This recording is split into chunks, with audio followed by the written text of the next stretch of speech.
ओम नमः शिवाय। जय श्री महाकाल। देखिए, गुरुवार का विशेष दिन है यही, और ये दिन खासकर समर्पित होता है विष्णु भगवान को। तो आज के इस उपाय में आपको बेलपत्र लेना है, चने की दाल लेना है, गुड़ के टुकड़े लेना है, और विशेष ये दुर्भाग्य को दूर करने के लिए, धन प्राप्ति के लिए शिव मंदिर में जाकर उपाय कर लेना है। बहुत ही चमत्कारी उपाय है, कामना पूर्ति के लिए, नौकरी के लिए और विवाह के लिए।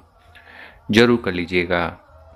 उसके पहले इस वीडियो को लाइक कर दें, चैनल पर नए हो सब्सक्राइब कर दें, और कम से कम 5 लोगों के साथ व्हाट्सएप पर वीडियो को शेयर करें, लोगों की मदद करें। जानते हैं पहला वाला उपाय।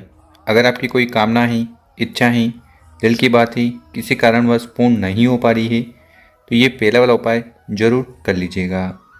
अब इस वाले उपाय में आपको क्या क्या सामग्री की ज़रूरत है वो देखते जाइएगा। सबसे पहले आपको लेने हैं गुड़।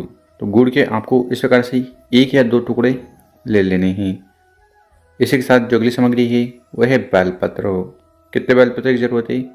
तो 1 बेलपत्र लेना है, और वो पूर्ण रूप से होना चाहिए।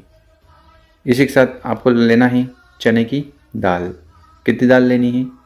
तो आपके ऊपर है, 7, 11, 21 जितनी बन पाए चने की दाल ले लीजिएगा। और आखिरी में जो सामग्री है वो है तांबे का लोटा। तो तांबे का लोटा लेकर उसमें आपको अपने घर से, किचन से शुद्ध जल भर लेना है।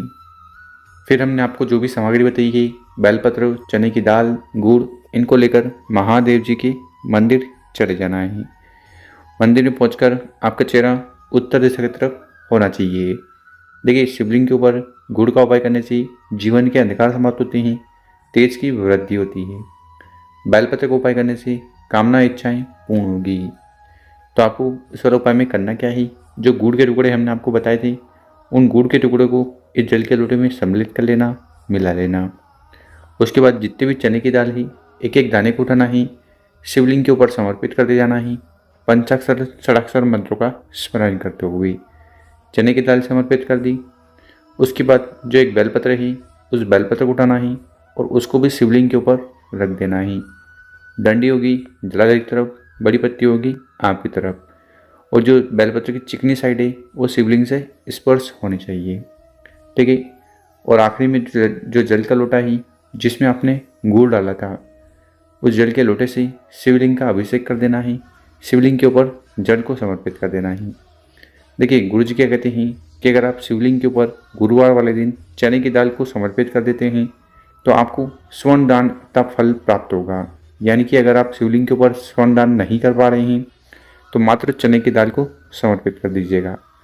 इस उपाय करने के बाद आपकी सारी कामनाएं इच्छाएं पूर्ण होगी, चाहे व्यापार को लेकर हो, नौकरी को लेकर, या किसी और प्रकार की हो।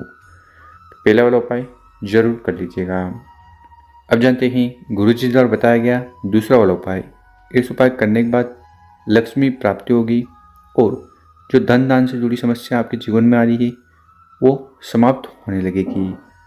तो इस वाले उपाय में आपको जो सामग्री की ज़रूरत है वो देख लीजिए। आपको लेने हैं कमल गट्टे। कितने कमल गट्टे लेने हैं? तो स्क्रीन पर देखिए, 1 कमल गट्टा आपको लेना है, और वो पूर्ण रूप से होना चाहिए। इसी के साथ जो अगली सामग्री है वो है जल का लोटा। तो तांबे का लोटा लेना, और उस तांबे के लोटे में आपको अपने घर से, किचन से शुद्ध जल भर लेना है।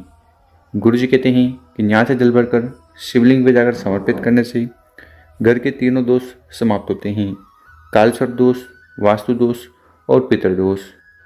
फिर इन बताई गई सभी सामग्री को लेकर महादेव जी के मंदिर चले जाना है।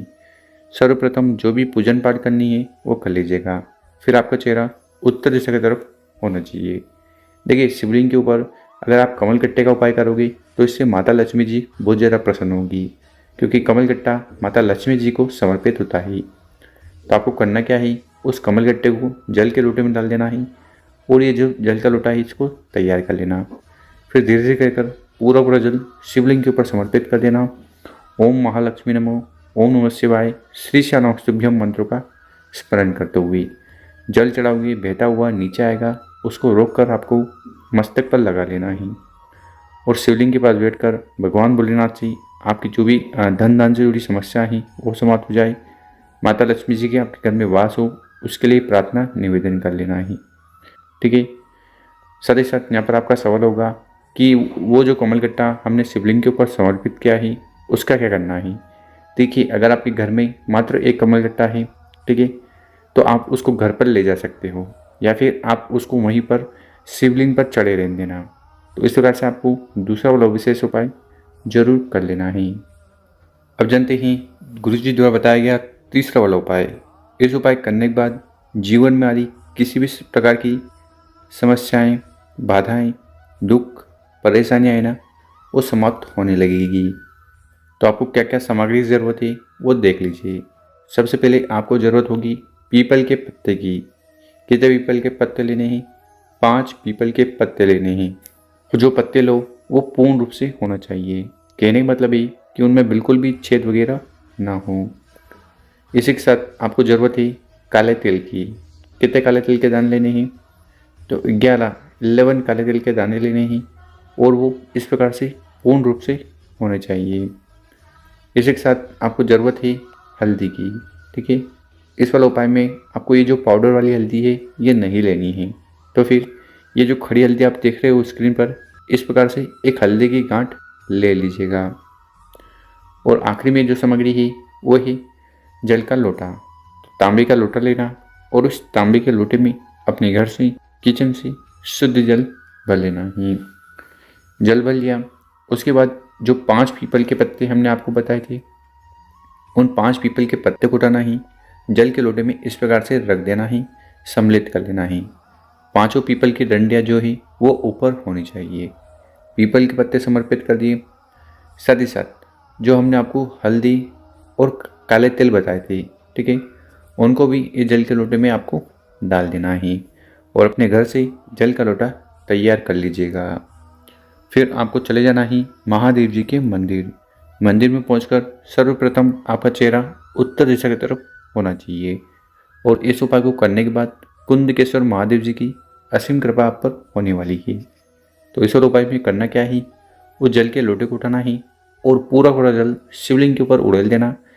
ओम नमः शिवाय श्री शनाभ्यम मंत्रों का स्मरण करते हुए जल चढ़ाओगे, बहता हुआ नीचे आएगा। इसको रोककर आपको मस्तक पर लगा लेना ही और थोड़ा सा जल आपको ग्रहण कर लेना है, ठीक। और जो 5 पीपल के पत्ते हमने आपको बताए हैं, उन 5 पीपल के पत्ते को उठाना ही, अपने हाथ में रखना ही और अपने ऊपर जल का छिड़काव कर देना ही, जल का सिंचन कर लेना ही। इस उपाय करने के बाद जीवन में आ रही किसी भी प्रकार की समस्याएं, बाधाएं और जो बीमारियां हैं वो समाप्त होने लगेगी। तो शिव पुराण का बहुत ही अचूक और विशेष उपाय ही तीसरा वाला उपाय जरूर कर लीजिएगा। मेरे प्यारे दोस्तों, अगर आपको हमारा जो तरीका है समझाने का पसंद आया हो, वीडियो को 5 लोगों के साथ व्हाट्सएप पर शेयर करें। ओम नमः शिवाय।